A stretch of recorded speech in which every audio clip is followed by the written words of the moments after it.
Right, so just a little vid intro to the vid.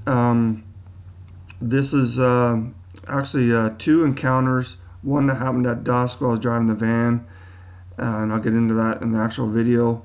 And another one, which is pretty much the title of this video, is when I thought I might have run over a Bigfoot kid that was crawling around, hiding behind my car while I was maybe at the other side. And then I was pulling out. The road's rough, so could have been a rock, but I started hearing this really creepy scream or sound, that screeching sound that since I've confirmed that's what juvies sound like. But at the time I wasn't sure, and I was really scared that I was running over something, and then I had to stop the car twice, and I said, well, it started, the screaming or the sound started up again, and I was checking the wheel wells for sticks and or something jammed, and I'll get into what probably happened here. And I mentioned in other videos of how many encounters and stuff happen once you pack up, and this is a couple of encounters that have rolled into one video. I mean, you got these entertainer guys out there, podcaster guys, becoming quite popular by using everybody else's story or posting somebody else's videos. So anyway, here's a couple of real encounters.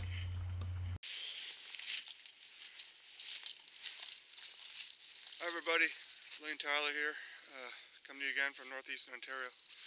Okay, so today's vid, I'm going to do a bit of a reenactment, and I'm going to show you a little bit of footage. Actually, two creepy, kind of startling encounters I had while driving my car, and one was with my van, but the van's gone. I don't have the van, but so I'm going to do both with the car. I was driving. I was at an area on a road. This is where one of the encounters happened. This road right here. I just pulled off to do this before someone else comes around. I was out doing some footing, right, and kind of struck out that day. At least I thought I did. And I went back to my car, put everything in the trunk. Because I was heading somewhere where I didn't want the cameras and stuff to be in the back seat or on the side seat, passenger seat. And that was a mistake. I should have just left them out so I could easy grab. One of the incidents, I was driving down this road here, which leads to a little lake. It's not a road, just like a trail, kind of wide enough for one vehicle to get in to launch their boat and stuff. And while I was driving out, right over there, and I'll film that way, something slapped the end of my van. And it was a good slap. Something came up out of the bush, hit the end of my van. It wasn't a punch, or I guess it could have been like the soft part of your fist, and boom. But I was thinking it had to be a slap because it didn't leave a dent. But it spooked me good, and that was just coming back from another area, actually around the lake. That's that way, north. But the one I want to really get into is when I thought I ran over a juvenile Bigfoot, or a Bigfoot kid, a Sasquatch kid, and I'll explain a little bit. I just packed up, put everything in the trunk. There's my gear on the windshield there. I don't know if you can see it, but I just put that in the trunk. And I have a phone, so I was thinking the phone would save me if I needed to take a picture or stuff. But anyway, I didn't get the sound, but the sound I heard replicated in somebody else's video, and I heard a screech like that at home once of a juvie. The adults are different, and their adults are really scary when they scream, as you might have heard. But a juvenile is kind of like a higher pitched and not as powerful, obviously, but and at the first thought I was, I jumped out of the car, and I'm just going to reenactment, and I'll reenact it, then I'll come back and tell you.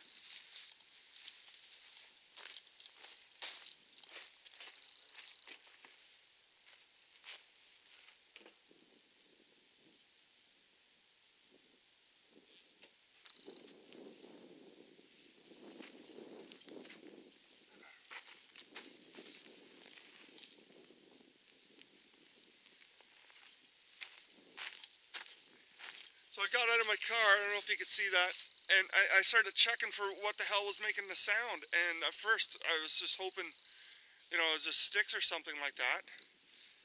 And so I circled around the car.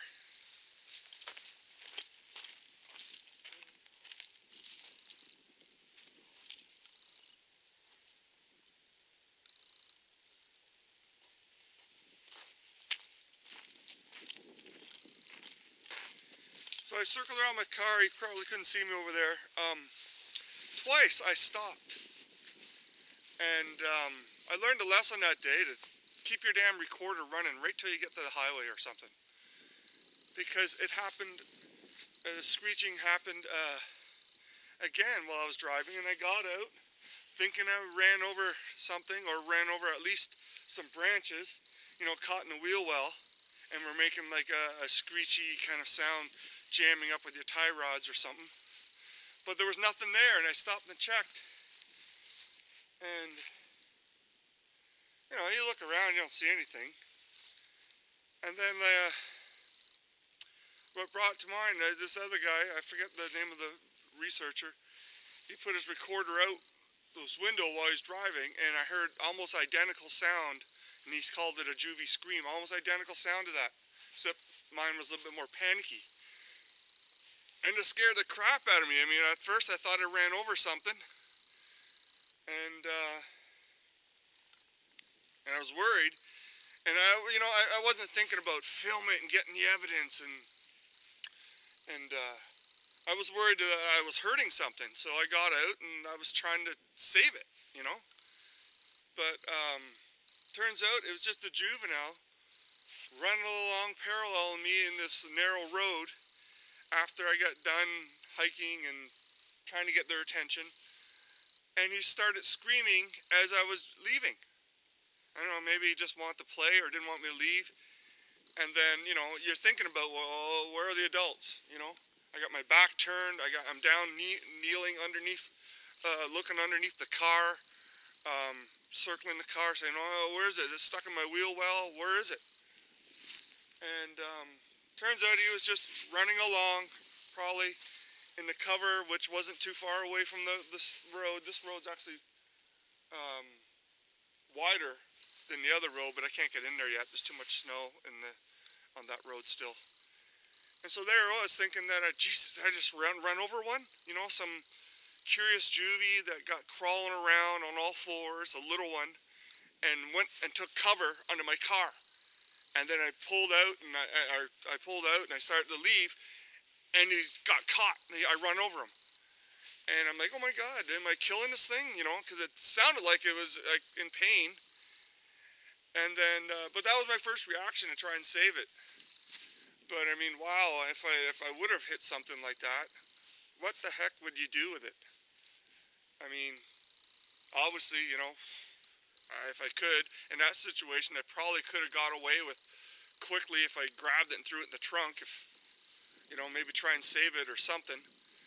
I got like one of those big IKEA bags in the trunk, you know, for whatever, and I could have put it in there, I guess. I mean, I never really planned for that.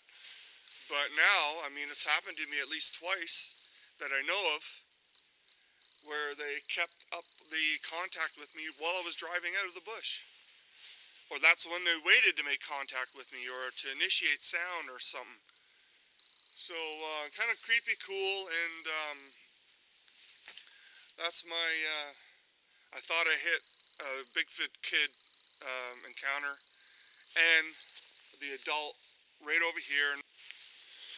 Okay, so you know what, let's just go over to the corner, pick up my homemade monopod. I found a print, it's all frozen over there, but over there, there's a pond there obviously, but then there's a creek from, I guess, a bigger pond or that way, and I was checking around there. There's only the heel part of it. Didn't really see any treads from like a hunter's boot, but I guess it was on the finishing stride of something crossing over that little creek into the pond there. Anyway, so yeah, I was up here driving out right where that you see the snow there and a bigger puddle. I might as well have a look there. I mean, they don't need to cross there, but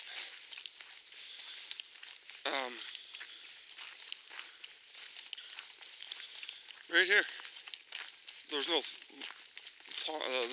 mud like that when I was here. It was summer, but just coming around here, maybe right here somewhere. I don't know, somewhere in here, looking up, you know, the road, watching for deer and big rocks and stuff.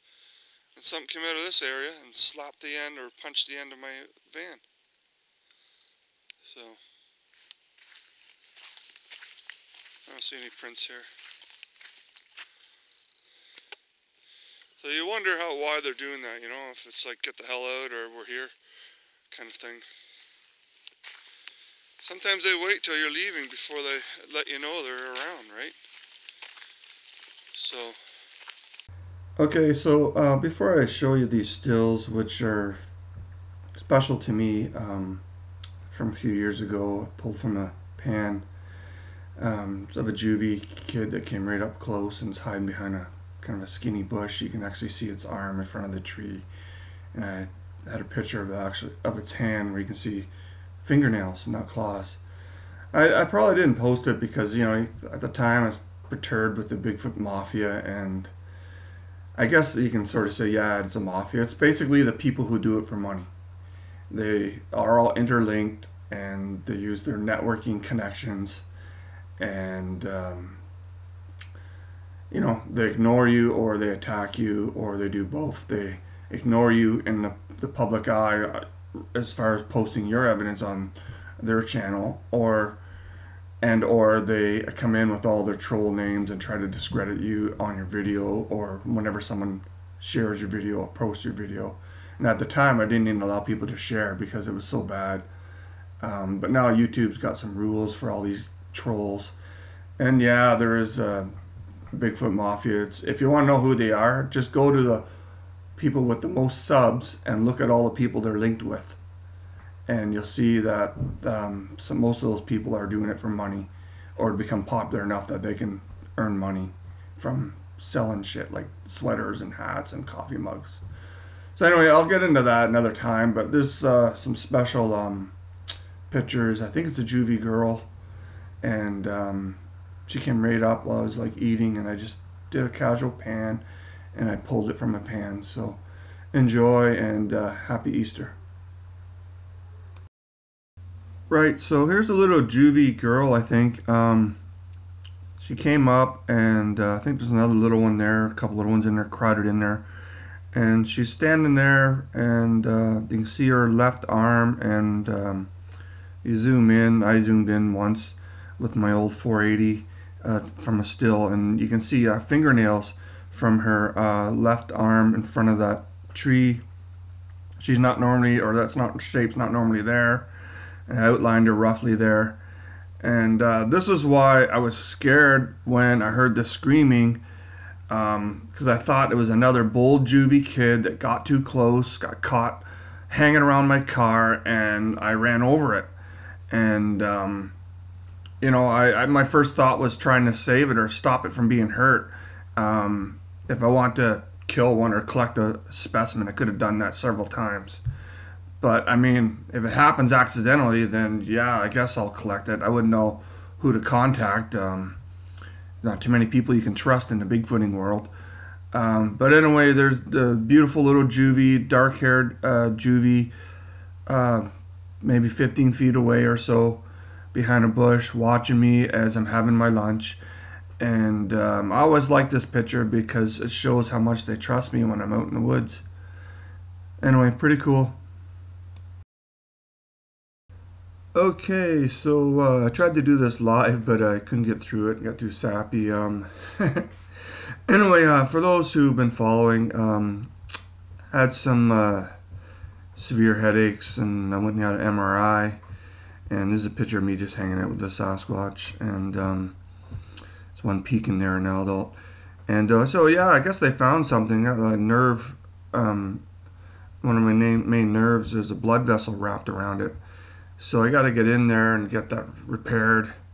I got to get on the waiting list, and hopefully it doesn't become too painful while I'm on the waiting list, which I don't know how long it would be.